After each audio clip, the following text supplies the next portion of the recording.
In this video, we will be learning about the discriminant, which allows us to determine the number of solutions a quadratic equation contains. A quadratic equation can have two real solutions, one real solution, or no real solutions. The value under the radical in the quadratic formula, b squared minus 4ac, tells you how many real solutions exist. So again, that expression underneath the radical, just the b squared minus 4ac part, is the discriminant. To use the discriminant to determine the number of solutions for a quadratic equation, you're going to calculate or evaluate b squared minus 4ac. If you get a positive number, then you will have two real solutions. And graphically, that's a parabola that touches the x-axis at 2 points.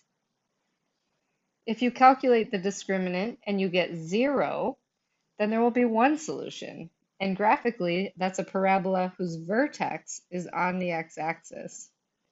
And the third case is you calculate the discriminant and you get a negative number, a number less than 0. And that is a parabola that never touches the x-axis, so there are no real solutions. Let's do a few examples.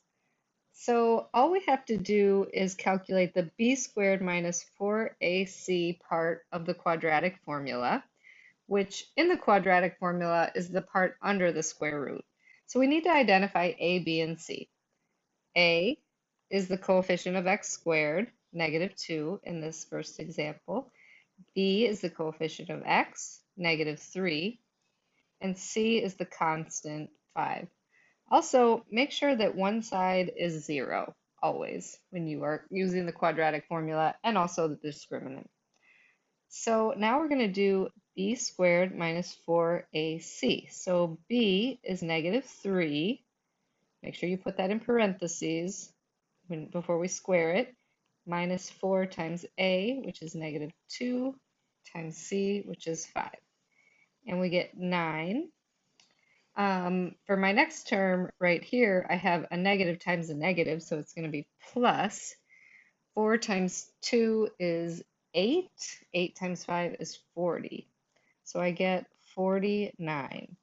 And since that is a positive number, b squared minus 4ac came out to be greater than 0, the quadratic equation has two real solutions because I got a positive number for the discriminant.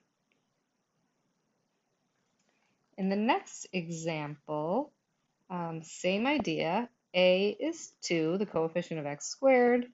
B is -3, the coefficient of x, and C is 7. I plug them into b squared minus 4ac, -3 squared minus 4 times a, which is 2, times c, which is 7. This is 9 minus 4 times 2 is 8. 8 times 7 is 56. 9 minus 56 is -47. So this time I got a negative number. And when you get a negative number for the discriminant, b squared minus 4ac less than 0, there are no real solutions. Which means that this parabola never touches the x-axis. It never equals 0. And then one more example. This time I don't have 0 on one side, so I need to move 6x and -9 over to the other side. So when I move 6x over, I subtract it from both sides. It becomes -6x on the left side. I add 9 to both sides, so I get +9 equals 0. And now I determine my a, b, and c. A, the coefficient of x squared, is 1. B is -6, and c is 9.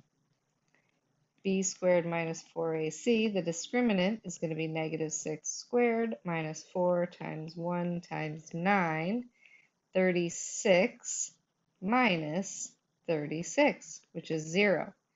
So when b squared minus 4ac equals 0, there is one real solution. And that means that this parabola, x squared minus 6x plus 9, touches the x-axis at one point. Its vertex is on the x-axis.